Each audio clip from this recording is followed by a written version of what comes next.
The words to which I should like to call your attention this morning are to be found in Paul's epistle to the Ephesians in chapter 6 and reading from verse 10 to verse 13.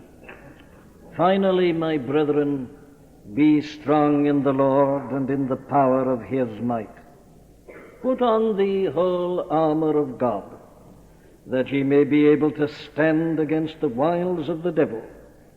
For we wrestle not against flesh and blood, but against principalities, against powers, against the rulers of the darkness of this world, against spiritual wickedness in high places.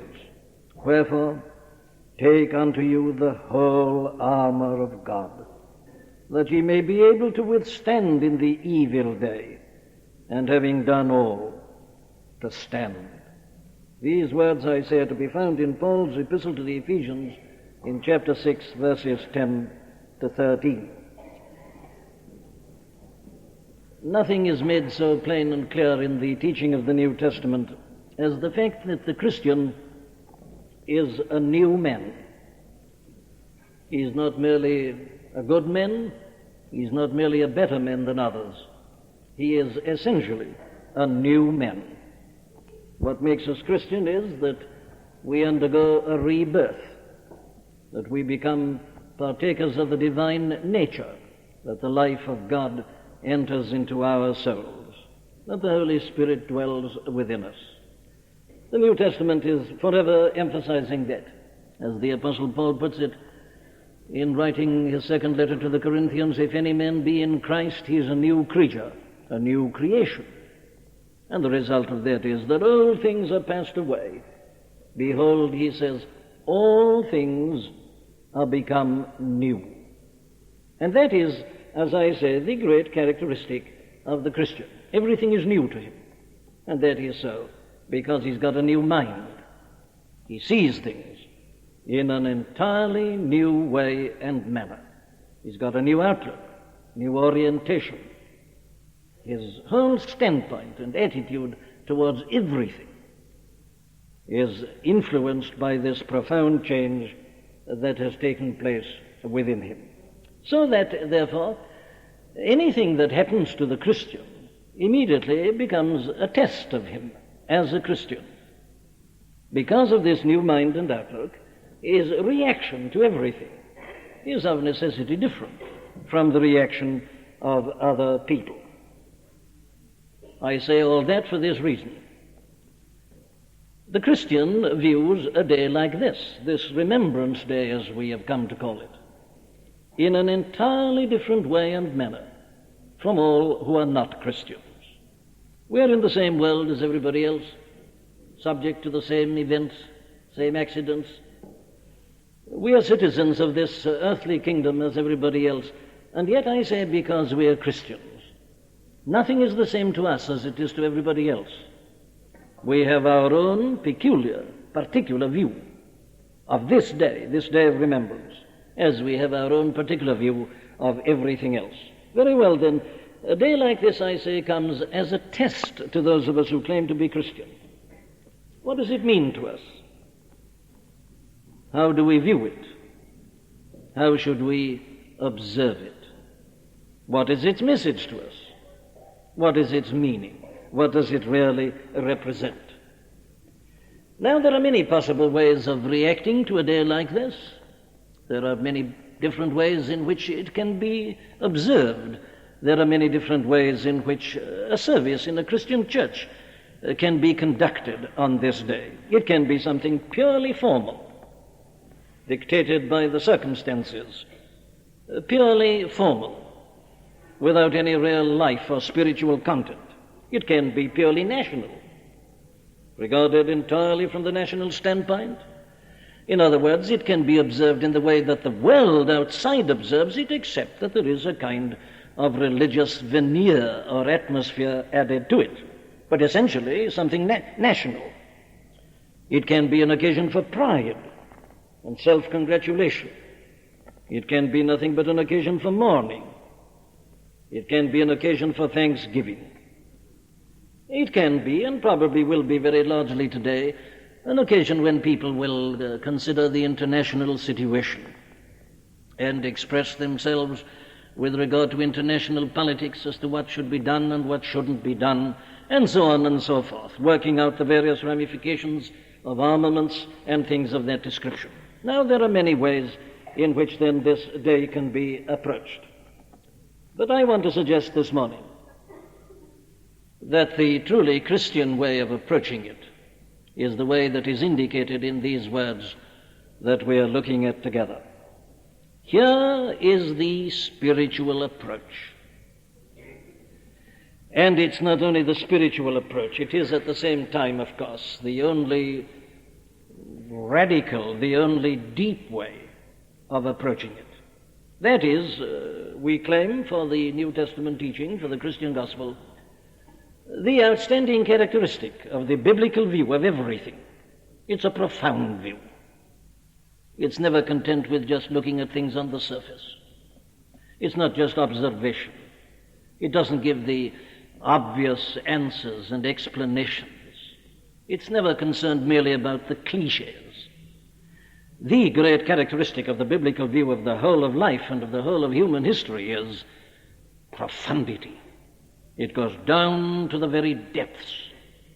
It rarely, and it alone, raises the fundamental questions, and it alone has an adequate answer to those questions. Well, I'm suggesting, therefore, that here is the true way of approaching this particular day of remembrance. The apostle here really leads us to the very heart of the matter. Now, those who attend here regularly will know that we've been looking at this statement for a number of Sunday mornings, because the apostle here lays down this great proposition. This world of ours, and the whole course of human history, is in the last analysis nothing but the arena in which a mighty spiritual conflict is taking place. And that is a conflict between God and the forces of heaven, and the devil and the forces of evil and of hell. We wrestle not against flesh and blood, but against principalities and powers, against the rulers of the darkness of this world, against spiritual wickedness in high places. Now, that, according to the Bible, is the real ultimate explanation of the whole of human history. Biblical history, secular history, outside the Bible. That's the ultimate explanation of it all. So we've been going back and we've been tracing the biblical teaching with regard to the origin of evil, the origin of the devil and of these principalities and powers. And not only that, we have seen how these powers and forces first entered into human history. It's the great story of the fall. And you can't understand the world today without the doctrine of the fall. There is no other explanation. All the talk of the philosophers and the psychologists has been ridiculed by the history of this 20th century. The fall alone explains why man is as he is. So we have seen that as the result of the fall, when the devil came and tempted men, and men in his folly listened and fell, we have seen that the result of that has been that the devil and these powers have been dominating the life of mankind. Man is the slave of sin. He is the slave of the devil. The devil is the god of this world. We are in the kingdom of darkness by nature. That's the great teaching of the Bible. And then we have seen that the devil and his forces exert this power upon us. And they do so by attacking our minds first and foremost. But not only our minds, our moral nature, and indeed even our bodies. We've been looking into all that, and we have seen that there is more to follow. The whole question of demonology, devil possession, the whole question of spiritism, and many of these occult problems and events which take place, all that is a part and parcel of this great teaching.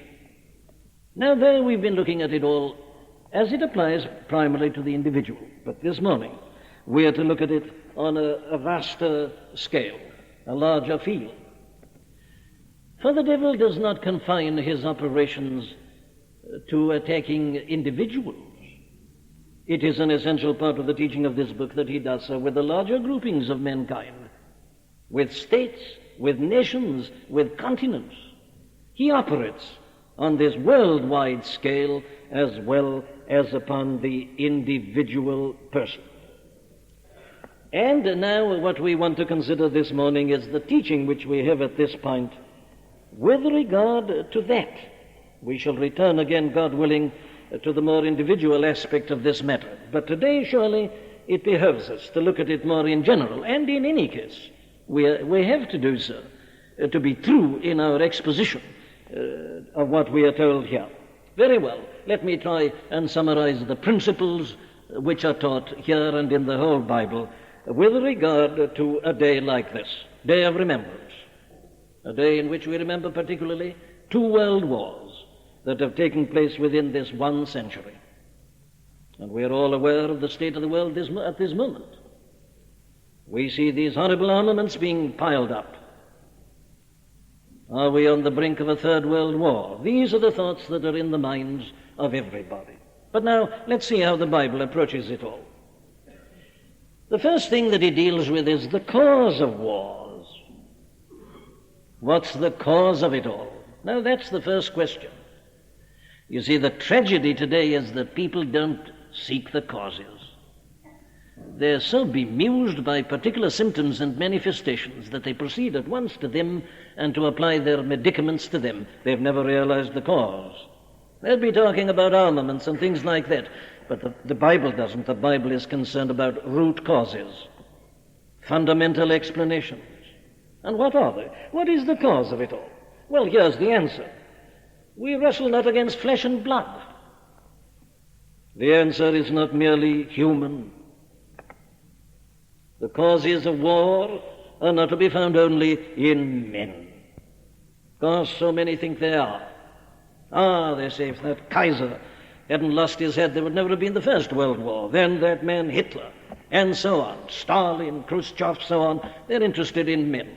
That's the mentality of the politicians and many who follow them, the vast majority of the people. It's all a matter of men. No, says the Bible. We wrestle not against flesh and blood. It isn't men. In other words, it isn't merely economic. There are so many who think that the whole problem is purely economic. And if only you could deal with this fundamental problem of economics. On the one hand, they say if there wasn't communism, all would be well, and they in turn say if there wasn't capitalism, all would be well. And both sides are agreed in thinking it's mainly an economic matter. Not so according to this book, because that's ultimately human. Neither is it merely something political. That element comes in, of course, all these elements come in, but these are merely the things that are used. That it is not a conflict against flesh and blood. Well, what is it then? Well, the answer is that it is entirely the result of the operation of the devil and the principalities and powers, the rulers, the world rulers of this darkness, this spiritual wickedness in high places, or in the heavenlies, if you like. It's all the work of the devil, as he operates upon individuals, as he operates upon these larger groupings. Now, the one supreme object of the devil is to bring in confusion and to bring in chaos. Why? Well, because God's work is always characterized by order, by perfection. Everything that God does is orderly, it's perfect, it has symmetry. And the devil, hating God as he does, filled with pride and antagonism against God, he is out, I say, to destroy God's handiwork. So he ever is a cause of turmoil, a cause of discord, cause of confusion. And what can he do better in that respect than to produce wars? And that is what he's been doing throughout the running centuries. Now, James, you noticed in that 4th chapter of his epistle in verse 1 says, "Whence come wars amongst you?" He answers, "Even of your lusts that war within you." But where do they come from? Well, we saw last Sunday morning, this is the work of the devil, playing upon the mind, playing upon the moral nature. And thus he stimulates these unworthy elements in fallen men. And so you have your explanation of war. But let me work it out a little. How does he do it? Well, what he does, of course, in the first instance is to produce lawlessness. You see, here is the devil attacking the mind. That was the original temptation, lawlessness. God had laid down his law for the man and the woman in the garden. The devil immediately queries it. Lawlessness, rebellion, setting law and order on one side, taking the law into your own hands, doing what you want to do. That's the cause of war, ultimately, of every kind of war. It's the cause of the moral warfare in this country today. It's the cause of these major problems that are confronting us. These robberies with violence, murder, all that's happening to foul the life of this nation, it's ultimately due to lawlessness. And that's the devil. And you get that amongst nations. This disregard for law and for the sanctities of law, that's the root cause, ultimately, of all wars. People taking the law into their own hands. They may have signed agreements. They may have given their solemn pledge at a conference. But then, for their own reasons, they suddenly break it all, take the law into their own hands and act. Isn't that the cause of war? But that's what's produced by the devil. He produces lawlessness and rebellion. And then, to work it out a little more in detail, he works, as we saw in the individual last Sunday, upon our pride. And I suppose the most prolific cause of all wars throughout the centuries, has been just this question of pride. It's been the cause of wars between individuals. It's been the cause of wars between nations. Nations proud of themselves and their national sovereignty and exaggerating themselves. And that, of course, always leads to jealousy amongst others and envy and opposition and so on. You read your secular history books and you'll find that pride is one of the greatest causes of war, and it's ever something that is produced by the devil. And then with pride, of course, goes greed and selfishness. You put yourself first. You feel that you're an exceptional person and that you have a right to everything. Nations feel that they have a right to possess the whole earth. So they'll go and attack a nation without any provocation, and they'll conquer it and they'll possess it. It's greed, it's selfishness. It's just a manifestation of that original pride, that exaggerated notion of self, this puffing up that was the ultimate cause, you remember, of the fall of the devil himself. And these, working as forces, of course, ever lead to a spirit of distrust and of uncertainty. You see that man beginning to set himself up, so you begin to watch him. And you, in turn, tend to have the same thing developing in yourself. And so the whole atmosphere of war is created. Now, these are the fundamental causes. There are foolish people who say it's making armaments that cause war, but the question is, what makes men make their armaments? Why should they ever think of doing so? You've got to go back to the radical cause, and there it is. Now, the Bible is full of illustrations of all this. The first great illustration, of course, is Cain. Here are two brothers, Cain and Abel. Here's psychology. Here's the profound biblical philosophy. Why are there wars? Well, there are wars because there are people like Cain. Began to feel jealous of his brother. Without any reason, without any cause. But it's all this terrible thing that's introduced by the devil and the principalities and powers. This is what we're fighting against.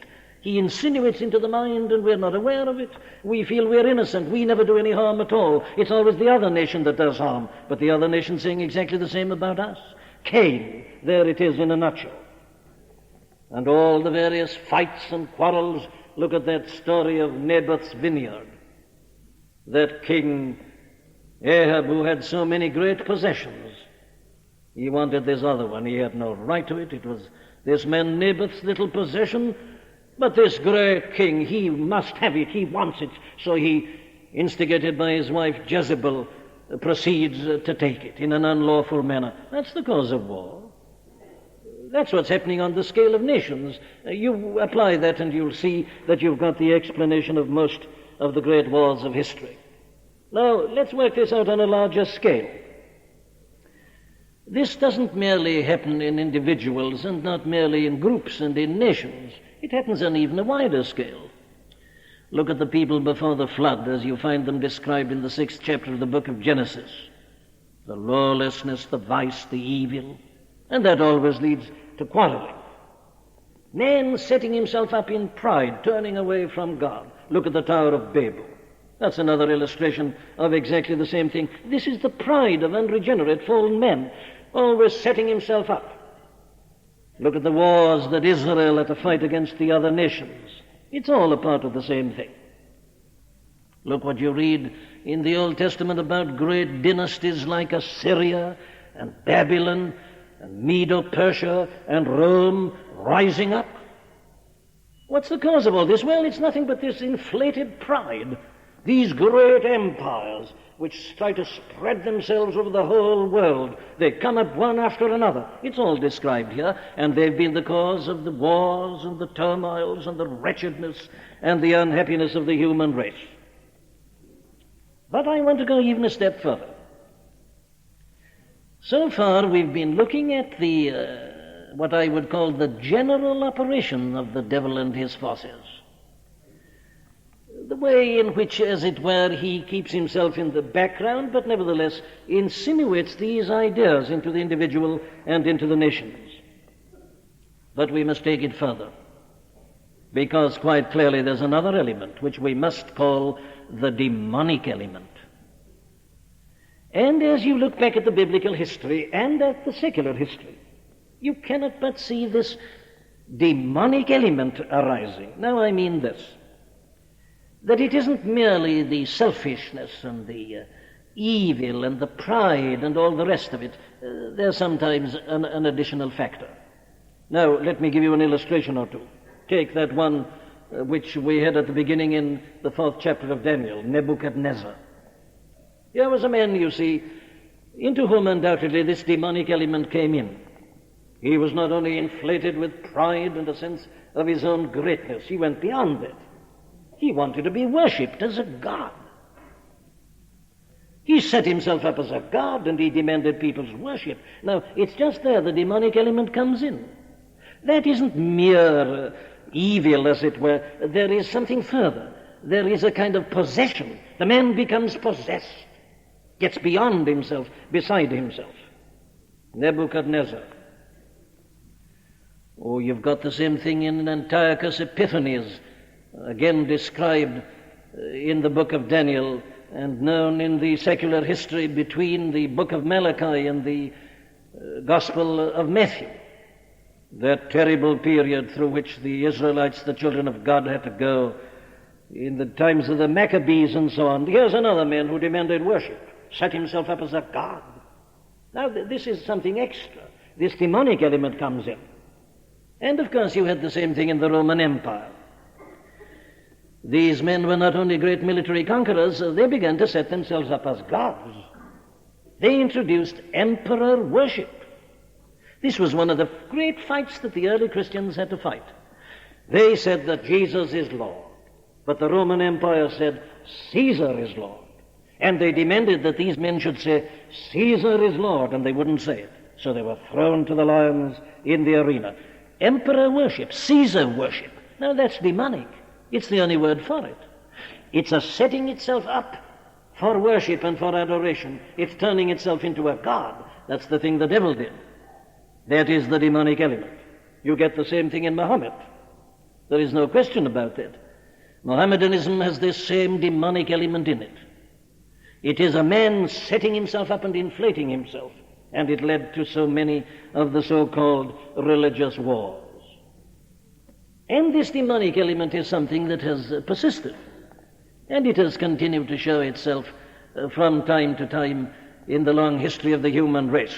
Now, there are many disputed instances of this. Personally, I would not put Napoleon into this category.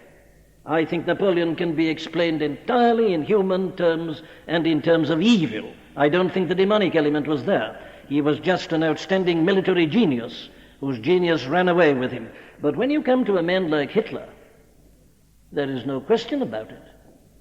Here is a man who demanded a kind of personal attitude of worship and of adoration. Here is a man who was, in the wrong sense, religious. A man who worshipped himself. He worshipped his own race. He worshipped his own administration. The demonic element clearly came in. He demanded a complete control over the minds of men, over the whole of men. Now, that's where the demonic element comes in. Napoleon never did that. It's no part of my purpose to defend Napoleon, but it is important we should have clearly in our minds this demonic element and where exactly it comes in. You've got it, I say, in a man like Hitler. And undoubtedly you've got it in a system like communism. For communism really believes in a worshipping of the state. It doesn't stop merely at an economic order. A man, again, has got to give this totalitarian allegiance. It claims the right over man's thinking. The scientist has got to think within prescribed terms. Your novelists have got to write within prescribed terms. There it is. It is in communism as it was in Hitlerism. Anything that turns into a worship of a man or of a state or of a system, anything that demands a totalitarian allegiance is demonic. Let's be honest, there have been evidences of that in the history of this, our own country. There are people who are still guilty of it. They're not aware of it. It's never been an official policy in this country, but in practice and in private it has very often been present. There has been a kind of mystique about the British Empire, which to me has had demonic elements in it. And that is where we all needs must be careful. Well, now I'm giving you certain great principles very hurriedly, but that is the biblical explanation as to the cause of war. You don't stop at men, you see. You don't stop at economic or political causes. Behind it is this other element, manifesting itself in one or the other of these various ways. But let me hurry to a second principle. What, according to the Bible, have been God's enactments in the light of this? What has God, as it were, been doing in the light of this activity of the devil and the principalities and the powers and the world rulers of this darkness, the spiritual wickedness in the heavenly places? And it seems to me we can divide the answer into two main sections. There have been what I would call the temporary measures taken by God. What do I mean by the temporary measures? Well, I am referring to the institution of governments and of powers that be. You remember the classical statement is in Romans 13 at the beginning. Let every soul be subject unto the higher powers, for there is no power but of God. The powers that be are ordained of God. Now then, here is the first part of the answer. Because of this influence of the devil and his forces and evil and sin, God introduced the notion of government. Kings and princes and magistrates, and he gave to them certain powers. As Paul puts it there, the magistrate beareth not the sword in vain. Governments not only lay down laws, they enforce them. They have the power to do so. They are able to demand forms of punishment for law breaking. That is the whole essence of the notion of government. Now, it is the biblical teaching that it is God who's introduced government, not men. It isn't men who gradually evolved from the tribal ideas into the notion of governments as we think of them. It is God who prescribed that.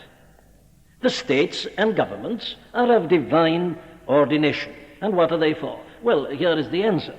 They are meant to restrain and to keep within bounds these forces of evil and of chaos, which are ever being enlivened by the activity of the devil and his powers. Here they are, trying to cause dislocation and chaos and turmoil and war. The business of government is to restrain them, to keep them in order. That is the essence of the biblical teaching. God instituted the whole notion of government. And that is the primary task of government, is to preserve law and order and to prevent chaos. But that isn't the only thing we find here. There is another element. Quite clearly, God has permitted certain things to happen from time to time. God has allowed certain persons and certain powers to arise and to arrogate unto themselves almost endless powers.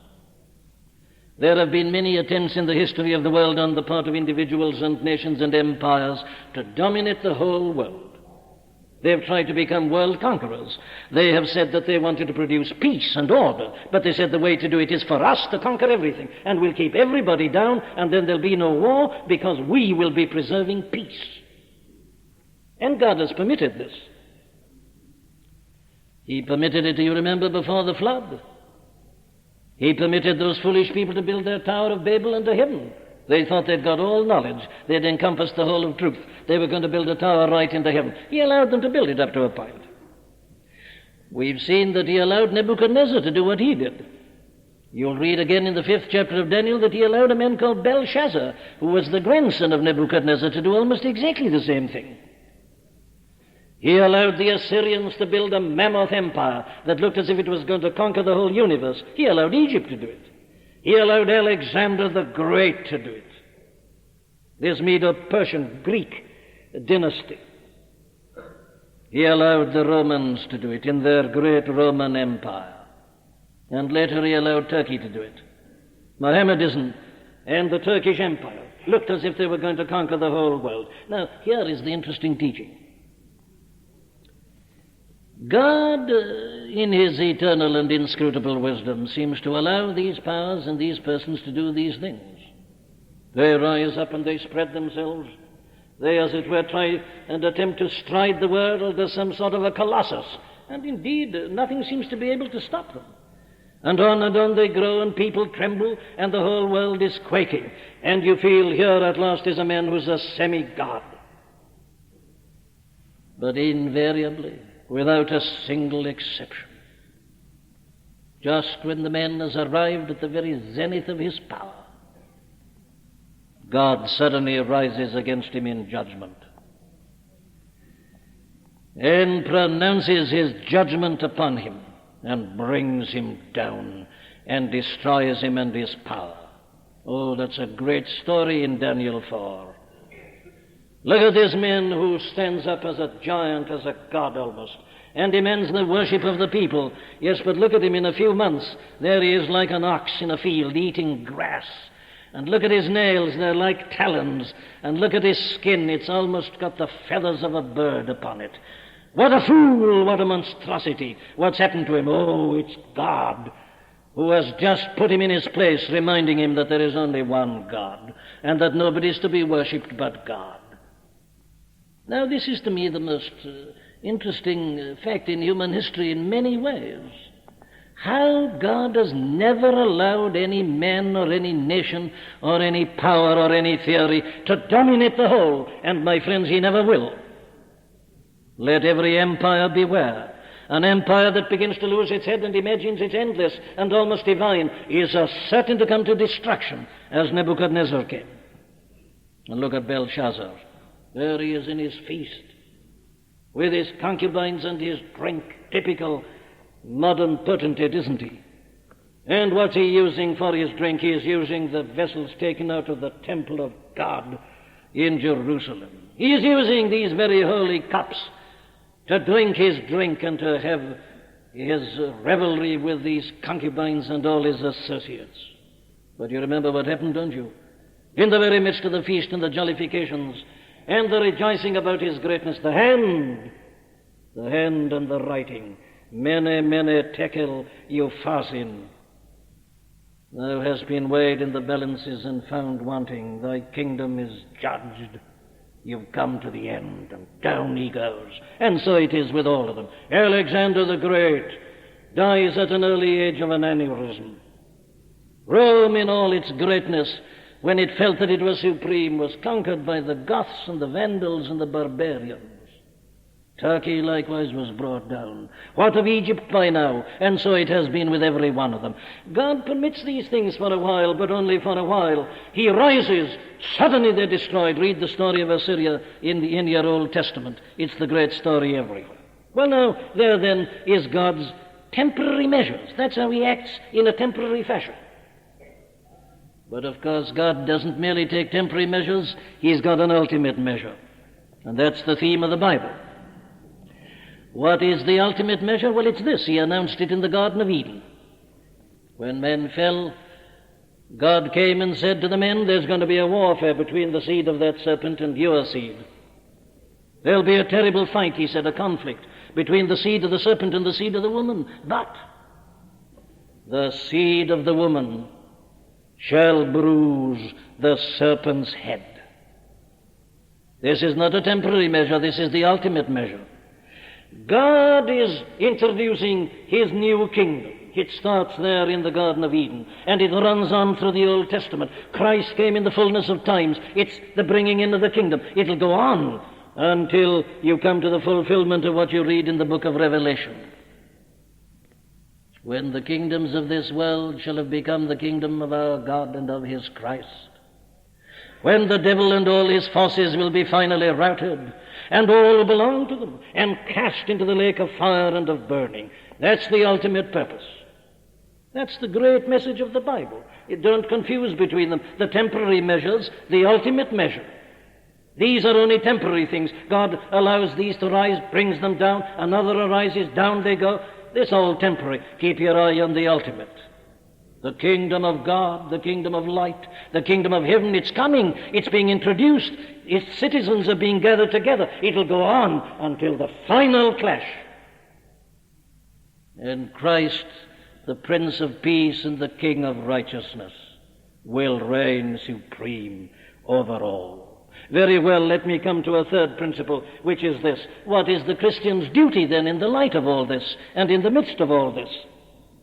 Let me but give my answers in the form of headings. 1, it is to avoid and to restrain all causes of war. What are they? The things I've already been talking about.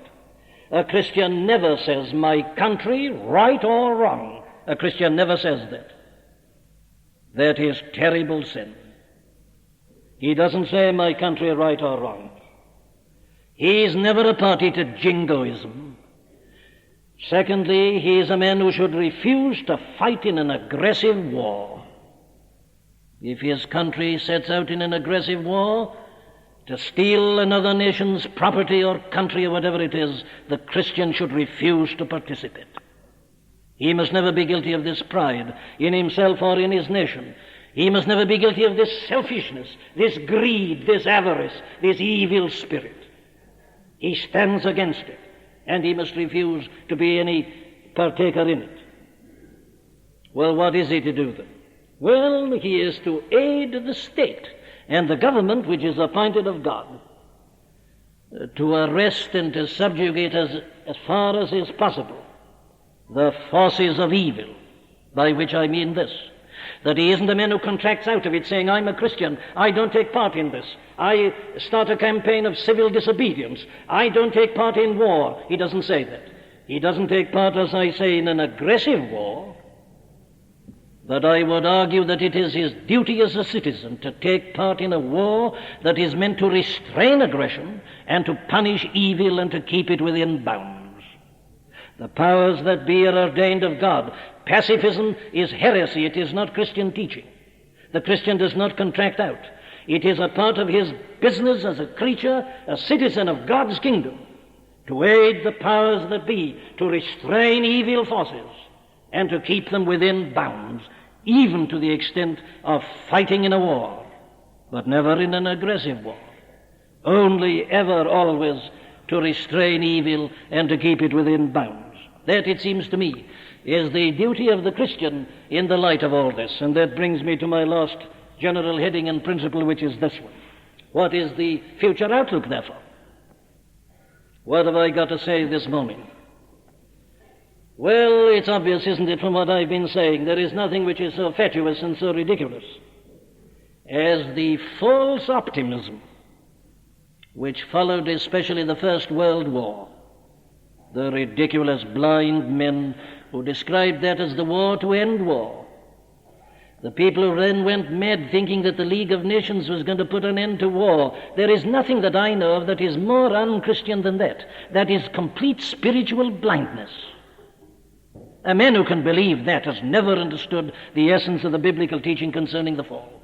Do you remember the excitement about the Locarno Pact? They thought, at last we've done it, a pact to outlaw war. We didn't have to wait long to see the folly of that, did we? And my dear friends, it's still the same. A man who believes that any league or union or organization is going to banish war is a man who's never understood the spiritual teaching of the Bible. Never understood it. He hasn't seen it. He's thinking in terms of flesh and blood, and he doesn't understand the nature of men. He hasn't any knowledge of the devil and the principalities and powers. Man will never introduce an era of peace. We are not promised it. The Bible says we'll never have it as long as man is in sin. You say, what terrible pessimism. Yes, it is, but it's the truth. It's realism. There's nothing that I know of that is so fatuous as to lash ourselves up into a false optimism, just to feel a little bit happier while we're in a service, and then go back and face the world as it is. My dear friends, it is the Son of God who said, there shall be wars and rumors of wars. Whence come wars amongst you? Even of the lusts that war within you. And while there is lust in men, there'll be war. How can you hope to put an end to war while men have lust towards another man's wife or his possessions or anything? That's war. And nations are nothing but aggregates of individuals. And there is this demonic element. The devil, as long as he has any power, will produce chaos and confusion and antagonism and war. You say, what a terrible picture. I wish I hadn't come to this service. I see. Is that your attitude? Are you content just to pull down the blinds and not to face facts? That's to abdicate. That's to run away. That's not to use your reason. No, let's face it. Primarily the Bible is pessimistic because it's realistic, but ultimately, here is the optimism, here is the assurance. How do I face the future? As a Christian, I face it like this. I expect nothing from men. I expect nothing from conferences. I expect nothing from leagues or United Nations organizations. Call it what you will. That's why I don't preach about them. I don't want to waste my breath. I don't want to waste your time. They're simply turning round and round in a circle. They're temporary expedients that ever come to nothing. It's not a part of the spiritual message at all. I expect in the future what? Anything. Anything. I shall be surprised at nothing. There may be a period of peace. There may not be. I don't know. Nobody knows. Anything is possible from men in sin. There have been long periods of temporary peace, but only temporary. There have been periods when you've had war after war, 100 years war. You may get any of that in the future. I can't tell you. We don't know. But what I do know is this, that that's the sort of thing that'll go on until God's appointed day shall have arrived. He's got a day. He's got an appointed day. There is a definite end to history. I don't know when. I don't understand the times and seasons. The Bible tells me not even to try to do so. All I know is this. There is the promised day of God, the day of the Lord, the day when the Lord Jesus Christ shall come back as the King of kings and the Lord of lords, riding the clouds of heaven surrounded by the holy angels. And he will destroy his every enemy. The devil, the principalities and powers, the world rulers of this darkness, the spiritual wickedness in the high places, they will all be finally destroyed. And Jesus shall reign where'er the sun doth his successive journeys run, his kingdom stretch from shore to shore, till moons shall wax and wane no more. There is a day coming when wars shall be no more, when there shall be no sorrow, no sighing, when the swords will indeed be turned into plowshares, when the lion will lie down with the lamb. But when is it? Oh, it's at the end of history. It is when Christ ushers in his glorious, eternal, everlasting kingdom. That is the ultimate outlook, because it is God's ultimate plan. So whatever you and I may have to endure, let's be prepared for it. We may have to go through another war. We may see a world power arising. that will persecute us and cast us into prisons. We may have to die for the name of Christ, like the first Christians did and many another Christian has had to do throughout the running centuries. I don't know. I don't know. But what I do know is this, that all who belong to Christ shall be with him in that kingdom of glory. There shall be a new heavens and a new earth, wherein dwelleth righteousness, and I shall be walking in it. This is my interest, this is my concern. Oh, much greater than my concern about the future of this country. I'm interested in that as a citizen, but this other is my concern.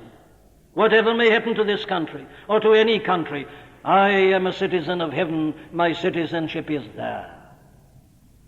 And I look forward to walking under the new heavens, in the new earth, wherein dwelleth righteousness, and looking into the face of the Prince of Peace.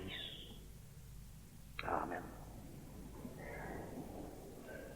We do hope that you've been helped by the preaching of Dr. Martyn Lloyd-Jones. All of the sermons contained within the MLJ Trust audio library are now available for free download. You may share the sermons or broadcast them. However, because of international copyright, please be advised that we are asking first that these sermons never be offered for sale by a third party. And second, that these sermons will not be edited in any way for length or to use as audio clips. You can find our contact information on our website at mljtrust.org. That's mljtrust.org.